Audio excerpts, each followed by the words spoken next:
연애해보고 아저씨 좀 말라 한 게 또래니 아 누비 너희나 독바 뭐이제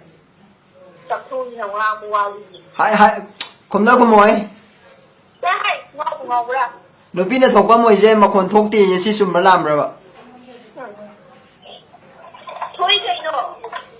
아도니 아이 도움니 칼레바도 많은 말이 허리네 봐 뭐이 독디 누비나